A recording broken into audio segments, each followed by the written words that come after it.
Let's go to the next part here. There were some major protests here in Washington calling for a ceasefire. Our team was actually there on the ground. We have some images that we can show you before we actually throw to some of the interviews that our team was able to These ones were conduct. not, by the way, from our team. Yeah, These were ones pulled from the internet. But we just wanted to give you a sense of the size and scale of it. Right, yeah, you can see just how big it is, the time-lapse footage. I mean, hundreds of thousands of people were in Washington. You can see the Palestinian flag. You can see people that were standing. We are told it was a very, very diverse crowd by our team, and they were able to conduct a lot of interviews. So why don't we take a listen and see what they found out for us. All right, it's Mac here with Breaking Points, just at the National March here in Washington, D.C. for Palestine. It's absolutely massive.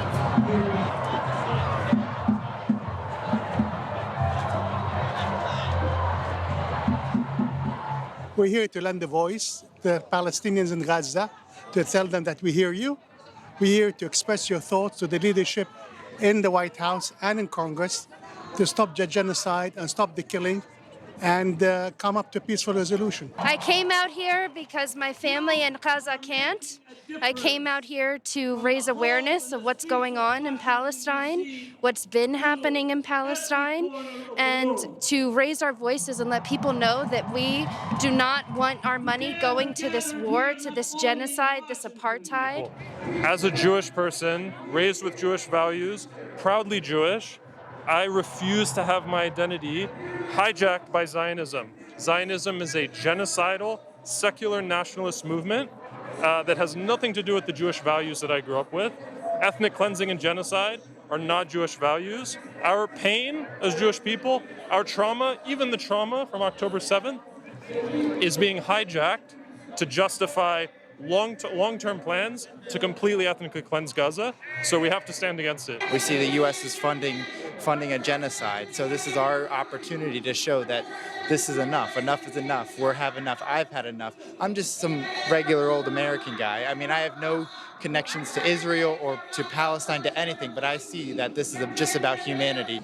There's been a lot of talk in the press that these are hate marches, so I wanted to see for myself if there was a lot of hate out here. I have not seen any hate yet. If I see any hate, I will report back. My first cousin's son with his family were bombed in their own house and they were killed. Now tell me, how am I going to look my cousin in the eye and give her my condolences when she knows and I know that her son and his family were killed with my tax dollar, with my money? And how can I sleep at night? Would you be able to sleep at night if this happened to you? Now, that's the problem here. That's what I face every single day. We are human beings, and these are babies, brother. And forget, how about the ones that are not dying, right? That now gotta suffer, and they're traumatized for the rest of their life. They're watching their parents decapitated, their limbs are gone, their homes are gone. They have nowhere to go. It's literally an outdoor prison, right? And at least in a regular prison, eventually you might get out. Over there, there's no getting out.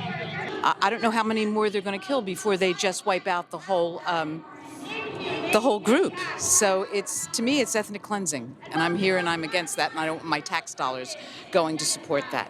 What do you think of Joe Biden's handling of this so far? I think this is a lot. He has a lot to do with this because he has such a strong attachment to Israel that he has no way to back out now. He is now fully involved with this genocide.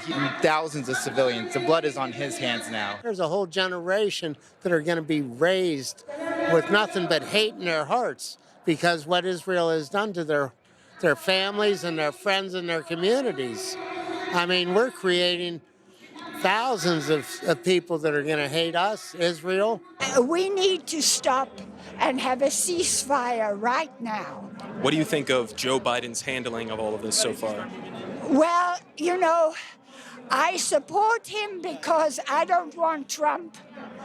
But I'm very bothered that he isn't calling for a ceasefire. Are you going to withhold your vote from Joe Biden? Yes, I am. I'm not sure how I'm voting for, but it will be Joe Biden. Gotcha. Yes. I'm very, very disappointed. I voted for him in the last election because I felt he was the lesser of two evils, and he's just proven that he is the most evil. 100% gonna vote for somebody else. I'm looking for an independent party that supports the liberation of Palestine. Oh, who's Joe Biden?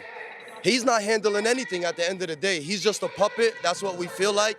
He's talking about, I don't believe in the numbers of how many Palestinians died. And it's all just to distract everybody from what's happening, man. The U.S. cannot give aid to countries that commit war crimes. How could I vote for Biden now? I mean, Trump is a fascist, but how could I vote for Biden? My partner has family in Gaza. Right. You tell me, how could I vote for him? Do the job well. He cannot finish the job. He cannot do anything. He cannot accomplish anything. All our taxes, he just burn it. He's just killing people with children, innocent children. This is a G-rated channel, right? Up to you. So I think he's being insensitive to the views of the other people, to the Palestinian people. His one-sided view, save Israel, and without serious consideration on the happenings in Gaza. What do you think of other Americans who may be a little bit hesitant to support the Palestinian cause, or they think it's a really complex issue? What would you say to them? I get it, because we want to be careful with our words and we want to be careful of who we support, but this is the fact. The facts are that we have thousands of civilians dead.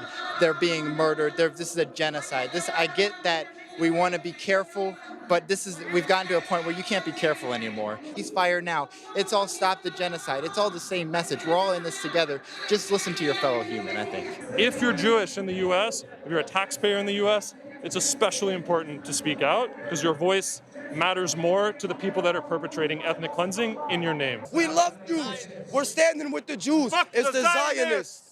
It's the Zionists that we're against, okay? And Gaza, we love you. We're here for you. You're in our prayers. Wallahi, if we can do more, we will be there for you. There are Palestinians that need freedom. My family, I love you so much, and we're here for you. Media, you can't hide. We charge you with genocide. Media, you can't hide. We charge you with genocide. Oh, that was pretty shocking, actually, just to see so many people. They did a good job elucidating different response. They got some Jewish Americans, they had some Palestinian Americans, they had some Arab Americans asking there. The most interesting question there, of course, are you going to withhold your vote from Joe Biden? Not a lot of positive responses there for the president. The one lady, the most honest, she's like, I voted for him because he wasn't Trump, but now I'm not so sure. Yeah. So, look, we should also all be honest. Let's be real. Let's look at the polling. Most Americans support Israel. Younger Americans, they don't support Israel, or they're mostly like a wash on the issue. They have 30% some approval for the Palestinian cause, but it's like 17% for Israel. Everything else is don't know. But the vast majority, people who are older especially, who are going to vote, they're Israel supporters. However, this is a powerful contingent in American politics if you're thinking of things as razor thin, and something that is a major theme, I think, of our coverage recently, Krystal, has been the threat that RFK Jr., Cornel West, and other third-party candidates could face to Joe Biden. So on that front, I don't think that there's any question that this is going to be a potent political force, in that it can swing when the margins are only 1 to 2% that we're talking about. And this, I mean, look, I'm not going to say this is 20%, maybe 5. 5 is enough. 5 can swing. These are the largest anti-war protests that we've had since the Iraq War, for sure. I don't even think it's close. And, I tried to look at estimates, very hard to get estimates of like exactly how many people were at this particular march. The largest, so the people who organized it said it was 300,000. Other reports said at least tens of thousands. The New York Post had a source who said around 100,000. You can see from the video, it was a lot of freaking people, okay? Mack and Griffin did a fantastic job getting a cross-section of the folks that were there. You have young people, you have, that one lady just seems like kind of like a typical liberal, who's out there and just like disgusted with what she sees unfolding in the news. You have people with direct connections to the region. The one woman who says she has family members who she knows who lost loved ones in Gaza. So you really get a sense of, the breadth of the coalition that is really standing in favor of a ceasefire. And I think to your point, Saagar, about the polling, it really depends on how you ask the question, because you have 2/3 of Americans already who say, we want a ceasefire. Yes. And that's what this march is calling for. So in that way, even though obviously the people who are going to show up at a protest, like this is an activist, engaged group of people, but they actually reflect the overwhelming majority of Americans with regards to their demand for a ceasefire. If you're talking about Democrats, it's actually 80% of Democrats who support the demand that is being made at this march of a ceasefire. 80% of Democrats. And this is why this is, obviously, the moral issues for me are paramount, but it's a huge political issue for Joe Biden because he needs young people to show up and vote for him and believe that he is the lesser of the two evils and bother to go to the polls on election day. And if you look at all of the polls that come out, there is such a massive generational divide. And we've also seen in terms of Arab American opinion, I mean, the way that his support in the Arab American community has fallen off a cliff is really, I can't think of a similar polling demographic plummet that we have ever witnessed. And this is something that we talked to Jim Zogby about last week in terms of his views and his perspective on the issue. So, it's quite extraordinary to see this many people in our nation's capital and reflective of also marches that we're seeing all over the world with the very same demand, which is a ceasefire now. The last thing that I really noted, Saagar, which I thought was interesting, is you had a number of people bring up the fact that part of what compelled them to be there was that they felt that since this was our taxpayer dollars that were being used to support these actions by Israel, it gave them a special sense of responsibility to lift their voices. And I think that is an incredibly important dynamic of this, because sometimes what you'll hear is like, oh, why do you care so much about this issue? And, why aren't you spending more of your time talking about like, okay, Hamas released the hostages, which they 100% should do.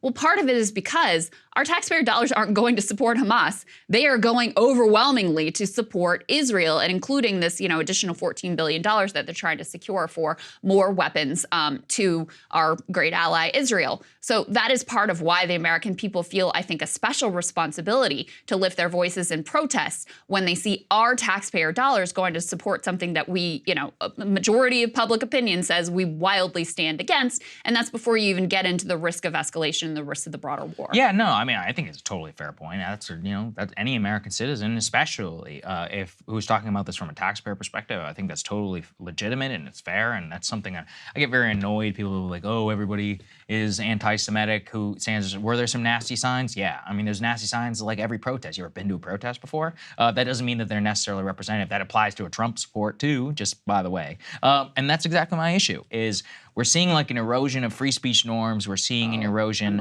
of the discourse. The discourse has never been more poisonous than I've ever seen in my life, just around these things. Maybe the Iraq War, I guess, wasn't old enough to participate. But all the pieces are in place, to try and crack down on some sort of dissent. But that is a potent reminder that this is certainly not going anywhere. And sure, the Iraq protest didn't stop the war, but it was a preview of what was to come and of the price to be paid in 05, 06, and for the years to come of people who were skeptical of the government from there on out. So I would pay attention if I were the people who were in charge. Yeah, indeed. And lastly, we saw our own co-host Ryan Grimm there. Oh yeah, that's right. At the we protest forgot to shout out Ryan as well, checking things out. Yeah. I'm not so sure about that hat though, Ryan. I think that hat's got to go. We're gonna have to talk about that hat. Right. I will censor that hat. Yeah.